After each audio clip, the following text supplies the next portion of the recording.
Mucho antes de que las legiones romanas cruzaran la península italiana, incluso antes de que Roma levantara sus columnas y forjara su destino imperial, había un pueblo misterioso que ya dominaba el arte de la civilización: los etruscos, surgidos entre los siglos IX y 8 a.C.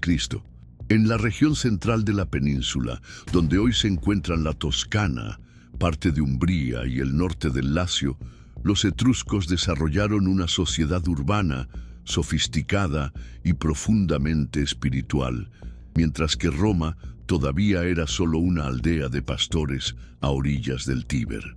El origen de los etruscos está envuelto en un misterio, lo que alimenta teorías y debates hasta el día de hoy.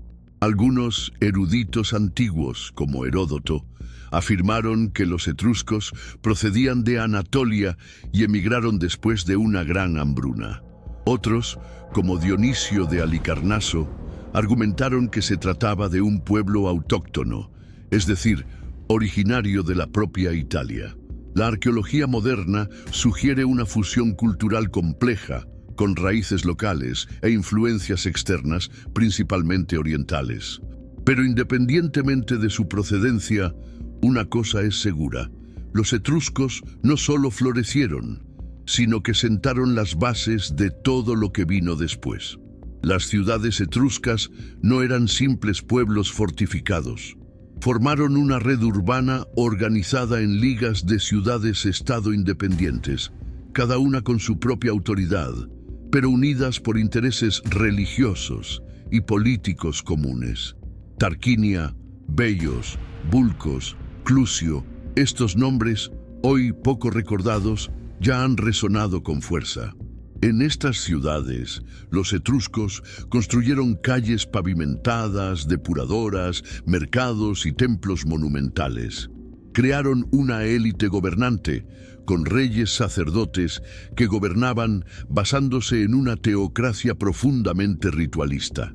Sus ceremonias estuvieron rodeadas de simbolismo y sabiduría religiosa. Creían que los dioses hablaban a través de la naturaleza y los etruscos sabían escucharlos. El comercio fue otro pilar de su ascenso. Estaban ubicados estratégicamente entre el norte de Europa y las rutas del mar Mediterráneo, lo que les permitió acumular riqueza e influencia a través del comercio de metales, cerámica, vino y artículos de lujo. Sus barcos cruzaron mares hasta Grecia, Fenicia e incluso el norte de África. En sus tumbas se encontraron objetos de culturas lejanas, prueba de su alcance y sofisticación, y esta riqueza también se reflejaba en la vida cotidiana. Ropas coloridas, joyas finamente elaboradas, banquetes con música y danza, el mundo etrusco era vibrante, refinado y sensual. Sin embargo, quizás lo más sorprendente sea el hecho de que, incluso con tal grandeza, los etruscos casi desaparecieron de la narrativa oficial de la historia durante siglos. Sus aportaciones fueron absorbidas, diluidas o apropiadas por Roma, su heredera directa. Ellos dieron forma a los cimientos de un imperio, pero su nombre quedó relegado al olvido.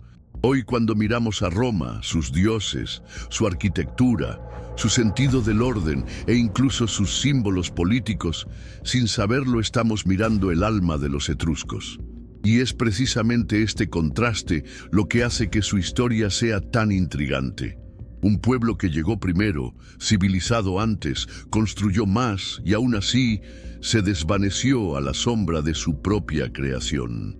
¿Cómo fue esto posible? ¿Cómo pudo desaparecer casi sin dejar una huella clara en la memoria popular un pueblo que dominaba tanto lo espiritual como lo material? Aquí es donde la historia comienza a entrelazarse con el destino de Roma y todo comienza a cambiar. Al adentrarnos en el corazón de la cultura etrusca, nos topamos con un universo que desafía muchas de las ideas preconcebidas sobre los antiguos pueblos de la península italiana. Lejos de ser simplemente un vínculo de transición entre los griegos y los romanos, los etruscos construyeron una identidad cultural rica, vibrante y sorprendentemente distinta. Era una civilización donde lo sagrado y lo político estaban íntimamente entrelazados, donde el arte no era solo decoración, sino un espejo del más allá, y donde el poder se manifestaba tanto a través de la espada como de los símbolos ocultos del destino.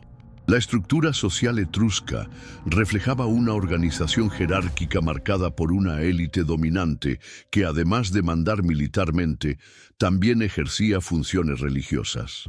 El rey etrusco, el Lucumón, no era solo un jefe de estado, sino un intermediario entre los dioses y los hombres. La autoridad derivaba del dominio de los rituales y de la capacidad de interpretar los signos divinos. En esta cultura, los augurios guiaban las decisiones políticas, las campañas militares e incluso las construcciones urbanas. Los arúspices, sacerdotes especializados en leer las entrañas de los animales sacrificados, eran figuras de incomparable prestigio, y su capacidad para interpretar la voluntad de los dioses moldeaba el destino de las ciudades. El papel de la mujer etrusca es otro aspecto fascinante y único. En contraste con el aislamiento de las mujeres griegas o romanas, las mujeres etruscas ocupaban altas posiciones sociales, participaban en banquetes junto a los hombres, eran retratadas como iguales en las artes funerarias e incluso tenían sus propios nombres en las lápidas, un reconocimiento poco común en la antigüedad.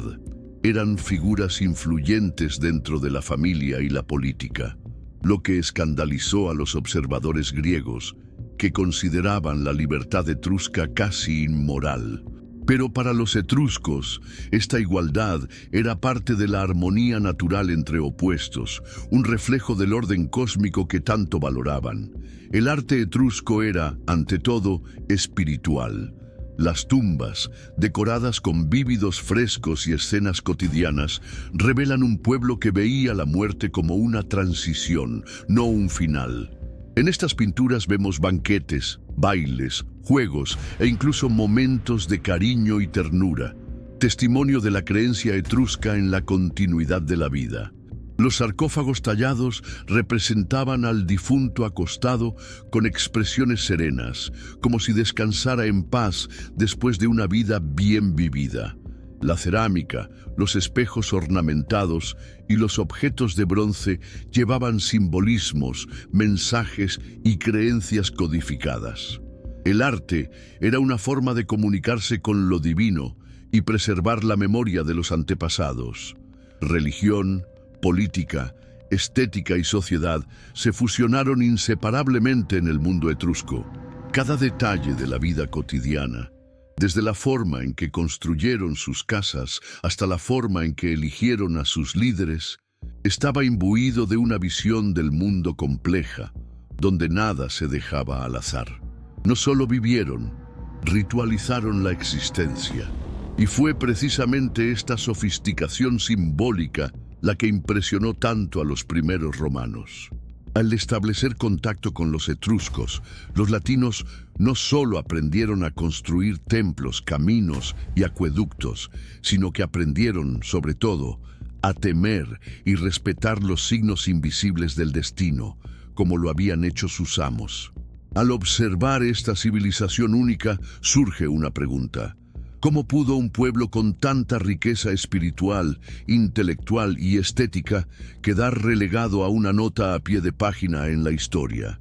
La respuesta tal vez esté en la profunda influencia que tuvieron en Roma, hasta el punto de que su identidad quedó diluida en el cuerpo de quien un día había sido su aprendiz. La cultura etrusca no desapareció, fue absorbida, transformada y renombrada. Pero por un breve y brillante momento, antes de que Roma alcanzara su máximo esplendor, los etruscos fueron los verdaderos amos de la civilización.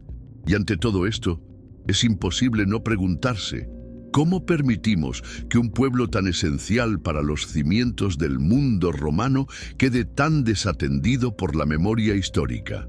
Podría ser que, al exaltar a Roma, terminemos ignorando a quienes la moldearon silenciosamente durante siglos. Si esta pregunta también te provoca, comenta abajo. ¿Crees que los etruscos deberían ser tan venerados como los romanos? Quiero saber tu opinión, y puedes apostar que discutiremos esto más a fondo en los próximos capítulos de este documental. Y por supuesto, si esta inmersión en la verdadera alma olvidada de la civilización te ha mantenido aquí, suscríbete al canal ahora mismo. Exploraremos cómo Roma no solo heredó, sino que transformó la política, la guerra e incluso los símbolos etruscos en herramientas de poder. No te pierdas lo que viene. Cuando Roma empezó a emerger como una pequeña ciudad en el Lacio, el mundo etrusco ya estaba en pleno florecimiento.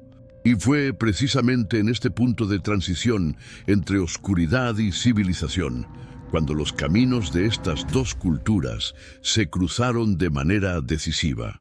Mucho antes de convertirse en una república poderosa, Roma fue, durante un tiempo, una monarquía gobernada por reyes etruscos. Y es en este capítulo de la historia, que a menudo se pasa por alto, donde se encuentra la génesis de la identidad romana, una identidad profundamente moldeada por sus antiguos maestros. Durante los siglos VII y VI a.C., Roma vivió una auténtica revolución urbana bajo el gobierno de reyes etruscos, como Tarquinio Prisco, Servio Tulio y Tarquinio el Orgulloso. Estos nombres, que más tarde serían tratados con ambivalencia por los historiadores romanos, fueron de hecho los arquitectos de una nueva Roma. Con el apoyo de la ingeniería y el conocimiento etruscos, la ciudad pasó de ser un simple pueblo a convertirse en un centro urbano estructurado. A este periodo se le atribuye la construcción de la Cloaca Máxima, uno de los sistemas de alcantarillado más antiguos del mundo, así como el pavimento del Foro Romano y la construcción de los primeros templos dedicados a los dioses de Roma, muchos de los cuales se inspiraron directamente en el panteón etrusco.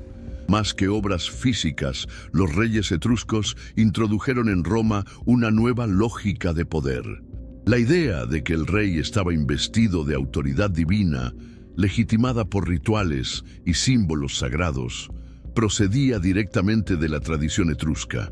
Elementos como el trono curul, el cetro con águila, los lictores portando las fases, todos estos iconos del poder romano tuvieron su origen en prácticas y símbolos etruscos.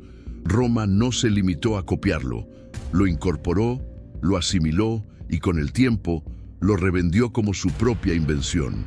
Sin embargo, la influencia etrusca también provocó tensiones internas.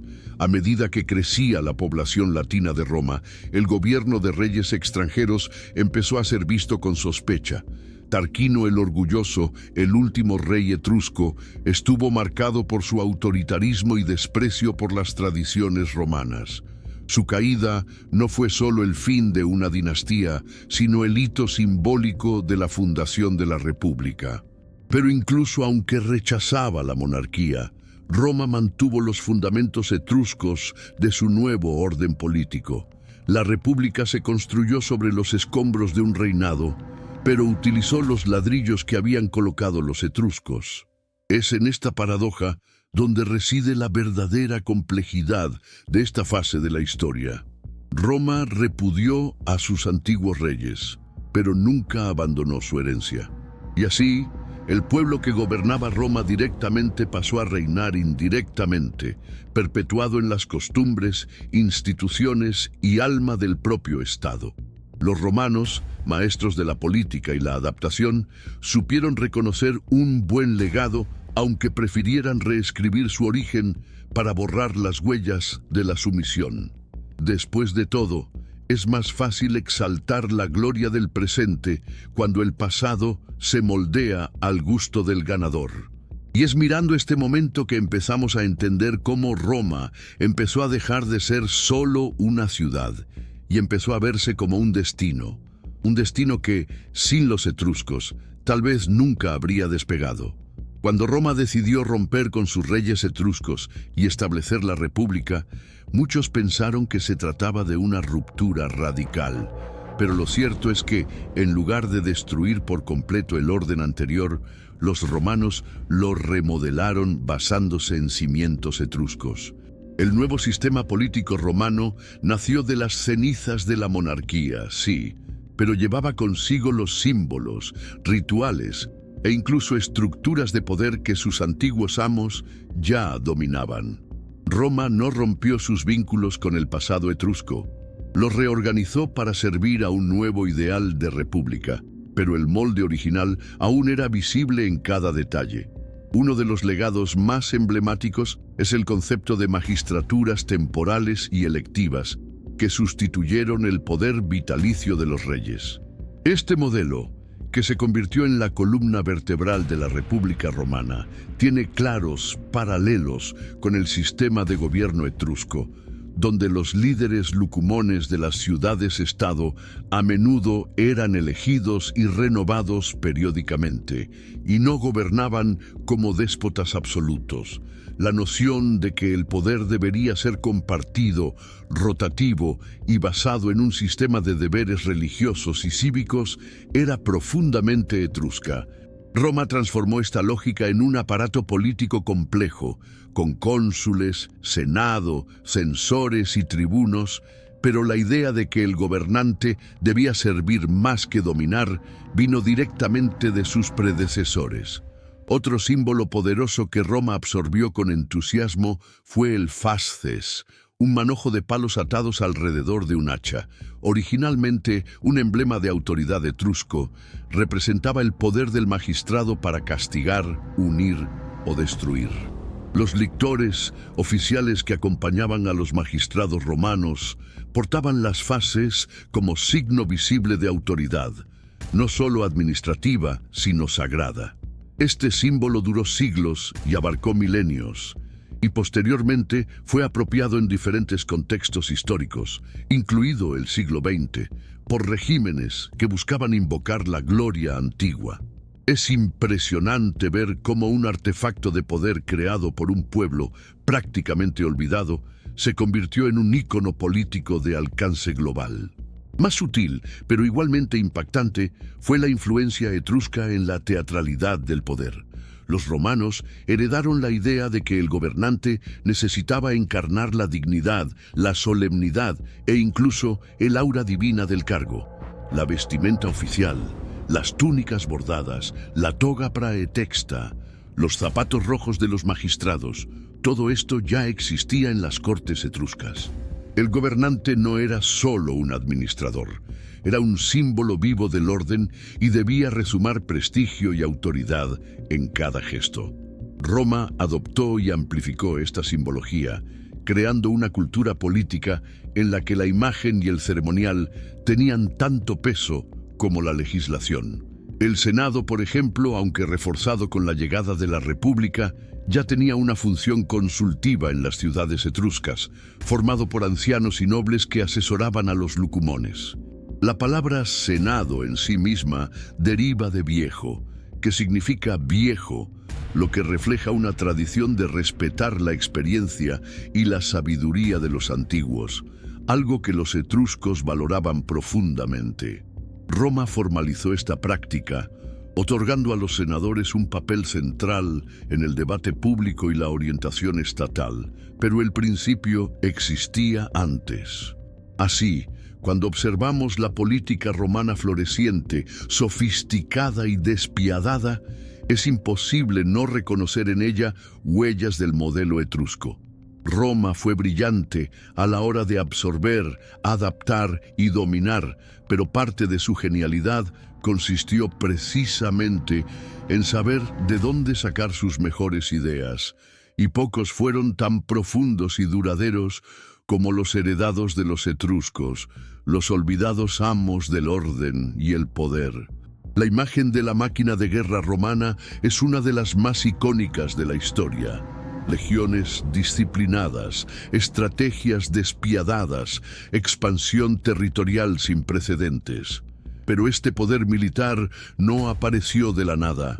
Mucho antes de que Roma dominara el arte de la guerra, fueron los etruscos quienes introdujeron los principios fundamentales del combate organizado en la península italiana.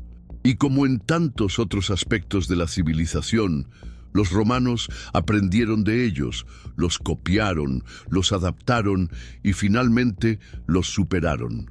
Pero las raíces de este poder estaban arraigadas en las trincheras y murallas etruscas.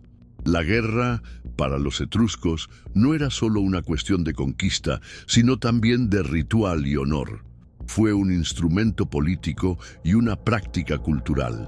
No hicieron la guerra por mero instinto de expansión, sino para garantizar el prestigio, controlar las rutas comerciales y proteger sus extremadamente ricos centros urbanos. Sus ciudades-estado, aunque a menudo estaban en disputa entre sí, mantenían fuerzas armadas organizadas y utilizaban una serie de tácticas que luego serían vistas en el campo por los soldados romanos. Desde la formación de líneas hasta el uso disciplinado del escudo y la lanza, mucho de lo que se convertiría en norma en el ejército romano ya se había probado en los campos etruscos. El armamento etrusco era refinado y funcional. Usaban espadas cortas, lanzas, elaborados cascos de bronce y escudos redondos u ovalados que permitían maniobras rápidas. El guerrero etrusco no era un simple campesino reclutado apresuradamente, sino a menudo un miembro de la élite, entrenado desde muy joven para la guerra, con equipo de alto nivel y un conocimiento profundo de las técnicas de combate. Su armadura, además de eficaz, estaba elaborada artísticamente, reflejando estatus social y conexión con lo divino, ya que ir a la batalla también era un acto de devoción. Las ciudades etruscas estaban fortificadas con impresionantes sistemas de defensa que incluían gruesos muros, torres de vigilancia y puertas estratégicamente ubicadas. Estas obras no solo demostraron su dominio de la ingeniería, sino que también obligaron a sus enemigos romanos a repensar sus tácticas de asedio. La necesidad de conquistar ciudades tan bien protegidas requirió innovaciones que los romanos desarrollarían más tarde, pero cuyas raíces se remontan a los enfrentamientos iniciales contra los etruscos. En las campañas militares contra los pueblos vecinos, los etruscos demostraron una notable habilidad estratégica. Supieron utilizar el terreno a su favor, tender emboscadas a los enemigos, interrumpir suministros y aplicar presión psicológica mediante rituales y demostraciones de fuerza. Esta visión integrada de la guerra como un arte multifacético que involucraba logística, religión, política y moral, influyó directamente en la forma en que Roma concebiría sus propias campañas, ya bajo la República. No es sorprendente que muchos de los primeros comandantes romanos fueran de origen etrusco o hubieran servido bajo reyes etruscos. La tradición oral y la práctica marcial de estos antiguos maestros fueron absorbidas por el espíritu romano como parte de una herencia inevitable. Incluso siglos después, cuando Roma ya controlaba vastos territorios y desafiaba a potencias como Cartago, todavía era posible percibir, en ciertos gestos ceremoniales previos a las batallas, ecos de las prácticas etruscas. La historia de la guerra en la antigua Roma no puede contarse de manera justa sin reconocer la sombra de los etruscos detrás de cada maniobra, cada formación, cada victoria. Fueron los primeros en transformar el combate en ciencia y espiritualidad. Y Roma, como estudiante diligente, nunca olvidó las lecciones aprendidas de sus antiguos maestros. La gran tragedia de la historia etrusca no fue solo su caída, sino el hecho de que ocurrió mientras su influencia todavía estaba dando forma a los destinos de quienes la subyugarían. Los etruscos, que durante siglos habían sido los precursores de la civilización en el centro de Italia, comenzaron a perder fuerza precisamente en el momento en que Roma su alumna más prometedora, comenzaba a expandirse. Y así, sin darnos cuenta, los maestros fueron reemplazados por los propios estudiantes, no mediante una revuelta directa, sino mediante un proceso lento, constante y, al final, inevitable. Varios factores contribuyeron al debilitamiento de los etruscos. Internamente, sus ciudades-estado funcionaron de forma autónoma y rara vez actuaron como un bloque unificado. Este modelo, eficiente en tiempos de prosperidad, se convirtió en un punto débil en tiempos de crisis. Mientras Roma unificó su identidad política y creó una estructura estatal cohesiva, los etruscos permanecieron divididos, a menudo en conflicto entre sí, lo que facilitó su fragmentación ante amenazas externas. Además, los enemigos comenzaron a multiplicarse. Del norte llegaron los galos, pueblo guerrero que presionaron las fronteras y saquearon ciudades importantes, como Clusium. Desde el sur, los griegos establecidos en la Magna Grecia disputaron la supremacía etrusca en el mar Tirreno, y los enfrentamientos navales comenzaron a pasar factura a las fuerzas que alguna vez fueron dominantes. Al mismo tiempo, la creciente fuerza de Roma amenazaba sus territorios terrestres. Los etruscos se encontraron rodeados, sin una dirección centralizada capaz de reaccionar de forma coordinada.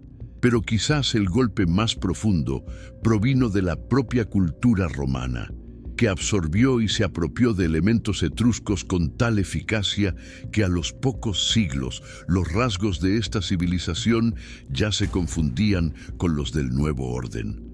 Roma no necesitaba destruir a los etruscos para vencerlos, bastaba con integrarlos. Con el tiempo, las ciudades etruscas se romanizaron, aceptando la administración, los impuestos e incluso los valores morales y sociales de Roma. El proceso no siempre fue pacífico. Por supuesto, hubo resistencias, revueltas, asedios y represiones. Pero al final triunfó la asimilación. Este borrado progresivo se vio agravado por la ausencia de literatura etrusca conservada. Sin una tradición escrita sólida que pudiera resistir el paso del tiempo, sus historias comenzaron a ser contadas únicamente por sus conquistadores y a menudo fueron distorsionadas. La lengua etrusca, compleja y única, no resistió la hegemonía del latín. Y así, el pueblo que alguna vez había enseñado a Roma a construir, gobernar y luchar, quedó olvidado, diluido en la identidad de quienes lo sucedieron. Es en este punto cuando la historia de los etruscos se vuelve especialmente conmovedora. No solo se dejaron vencer por las armas, sino también por la admiración. Roma respetó tanto la cultura etrusca que la incorporó a su propio cuerpo, pero al hacerlo acabó sepultando los nombres, rostros e historias de todo un pueblo. El legado permaneció, pero los autores fueron borrados. Lo que comenzó como una relación de aprendizaje evolucionó hacia la dominación y, en última instancia, la absorción. Y aquí surge una pregunta inevitable.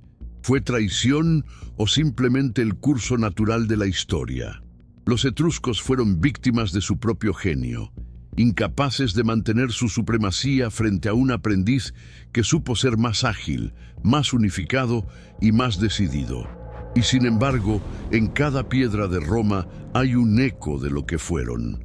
Los maestros cayeron, pero sus enseñanzas permanecieron invisibles pero inmortales. Pocos pueblos en la historia han logrado ser tan fundamentales para la formación de una civilización poderosa como lo fueron los etruscos para Roma, y sin embargo, tan completamente olvidados.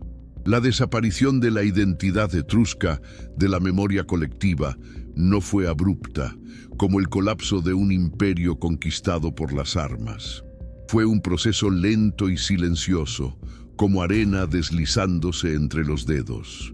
Y quizás lo más intrigante de esta historia es el hecho de que, mientras su cultura fue absorbida, su voz fue silenciada.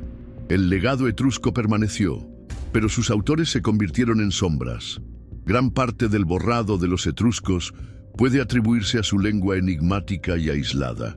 A diferencia del latín o el griego, que florecieron como lenguas de cultura, diplomacia y ciencia, el etrusco perdió terreno a medida que el latín se consolidaba como lengua oficial del poder.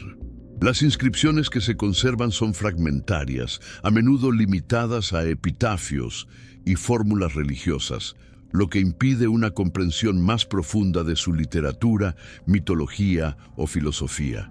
Sin registros escritos accesibles, el pensamiento etrusco no encontró eco en los siglos siguientes. Les faltaba un Heródoto, un Livio, un Virgilio, alguien que pudiera contar su historia desde su perspectiva. Otro factor crucial fue la construcción de la narrativa histórica por parte de los propios romanos.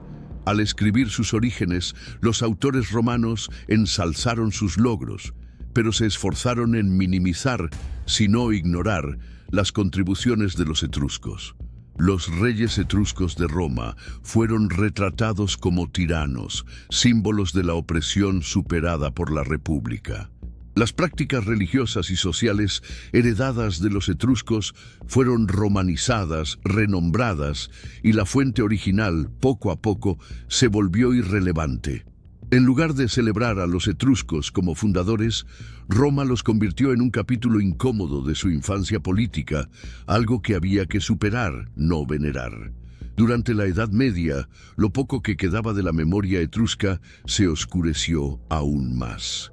La falta de textos legibles, combinada con la falta de interés por la arqueología y la cultura clásica no directamente vinculada a Roma o Grecia, relegó a los etruscos a un olvido casi total. Sus ruinas eran vistas como antiguos misterios y sus inscripciones como enigmas sin valor práctico. Fueron necesarios siglos de redescubrimientos, cuidadosas excavaciones y avances en lingüística antes de que comenzáramos a recuperar fragmentos de su historia. Solo en el Renacimiento, con el florecimiento del interés por la antigüedad, los eruditos italianos comenzaron a mirar con curiosidad las tumbas, los bronces y los frescos dejados por los etruscos. Sin embargo, incluso con este resurgimiento del interés, la barrera del idioma continuó limitando la comprensión completa de esta civilización. La verdadera revolución llegaría con la arqueología moderna en el siglo XIX, cuando las excavaciones sistemáticas comenzaron a revelar la sofisticación artística, urbana y religiosa de los etruscos. Pero ni siquiera estos avances fueron suficientes para devolverles el lugar de honor que merecían en la historia antigua. Hoy en día, el nombre etrusco todavía encierra cierto misterio. En los museos de Italia, los objetos de esta civilización fascinan, pero pocos pueden decir quiénes fueron realmente sus creadores. Es como si los etruscos hubieran sido tragados por su propio éxito y desaparecieran en la inmensidad de un imperio que ayudaron a construir. Los restos materiales permanecen: tumbas ricamente pintadas, espejos con inscripciones, estatuas silenciosas que intentan contar una historia de la que ya casi nadie habla. Y aquí, una vez más, surge una pregunta inevitable. ¿Cuántos otros pueblos, tan esenciales como los etruscos, han sido borrados de la historia oficial? ¿Cuántas voces fueron silenciadas no por la derrota militar, sino por la falta de cronistas, por el desprecio político, por la asimilación cultural? El silencio que rodea a los etruscos es, de hecho, un eco de muchas otras civilizaciones olvidadas. No desaparecieron por falta de importancia, desaparecieron porque la historia muchas veces la escriben los vencedores. Y los etruscos, a pesar de todo lo que enseñaron, no fueron quienes empuñaron la pluma. Incluso después de desaparecer del panorama político y cultural de la península italiana, los etruscos continuaron viviendo no como un pueblo visible, sino como una presencia silenciosa dentro del alma romana misma. Su legado no solo sobrevivió a la caída de sus ciudades y al olvido de sus nombres, fue trasplantado, absorbido y perpetuado por Roma, como raíces profundas que sostienen un árbol incluso cuando ya no se ve de dónde vino. Roma, con toda su grandeza, nunca dejó de llevar el sello etrusco. Irónicamente, al conquistar el mundo, los romanos también difundieron con ellos la herencia de quienes una vez les enseñaron a ser civilizados. El primer y más claro rastro de este legado está en la religión. Muchos de los ritos religiosos romanos, los augurios, las prácticas de lectura de los signos de la naturaleza, los sacrificios ceremoniales, nacieron en los templos y campos sagrados de los etruscos. La figura misma del augur, el sacerdote que interpretaba la voluntad divina observando el vuelo de los pájaros o el trueno, es una creación directamente importada. El sistema de división del cielo en sectores para interpretar los signos de los dioses, manuales sagrados, ceremonias públicas. Roma siguió al pie de la letra el modelo etrusco, latinizando únicamente los nombres. Detrás del culto a Júpiter, Minerva y Marte estaban los antiguos dioses de Etruria con nuevos rostros y nuevos lenguajes, pero con la misma esencia. En política, los símbolos de la autoridad romana continuaron haciéndose eco de las tradiciones etruscas durante siglos. El uso de la toga, los ritos de toma de posesión de los magistrados, los desfiles triunfales, el trono curul, las fasces, todos estos elementos eran ecos de prácticas que se remontaban a las cortes etruscas. Incluso el Senado, máximo símbolo de la República, mantenía protocolos y ritos que imitaban las asambleas de ancianos de las ciudades etruscas. A Roma le gustaba imaginarse a sí misma como una sociedad nueva, forjada por la razón y la disciplina, pero a diario utilizaba los símbolos y conceptos de poder heredados de una civilización más antigua y, en muchos sentidos, más refinada. La influencia etrusca también se manifestó en el arte y la arquitectura. El uso del arco, elemento esencial de la ingeniería romana, fue una innovación etrusca. Los romanos construyeron acueductos, anfiteatros y templos, utilizando técnicas originalmente desarrolladas por sus vecinos del norte. Los estilos decorativos, los mosaicos e incluso ciertos patrones escultóricos mantuvieron rasgos etruscos que han resistido el tiempo. El propio Coliseo, símbolo de la grandeza imperial, lleva en su ADN el sentido estético y de ingeniería que los etruscos exploraron mucho antes que los romanos. Y está también el aspecto más simbólico, los juegos. Las famosas luchas de gladiadores que se convirtieron en un espectáculo central en la Roma imperial tenían sus raíces en los rituales funerarios etruscos, donde las luchas escenificadas honraban a los muertos con valentía y sangre. Roma convirtió estos ritos en entretenimiento masivo, pero la idea de que la muerte podía celebrarse con honor y violencia ritual provenía de un mundo donde lo sagrado y el guerrero caminaban uno al lado del otro en el mundo etrusco. Al final de todo, quizás lo más extraordinario sea darse cuenta de que, aún sin dejar una historia escrita en su propia lengua, los etruscos hablaron a través de Roma. Están presentes en los símbolos del poder moderno, en los fundamentos de la política occidental, en los principios de la ingeniería e incluso en los gestos cotidianos de la cultura latina. Su voz fue apagada, pero no silenciada. Su nombre quedó en el olvido, pero sus ideas siguieron avanzando bajo otros nombres. Y esta es la gran ironía de la historia. Los romanos vencieron, dominaron e inmortalizaron su imagen de señores del mundo antiguo. Pero la sangre que corrió por las venas de la República y luego del Imperio tenía la huella indeleble de los etruscos.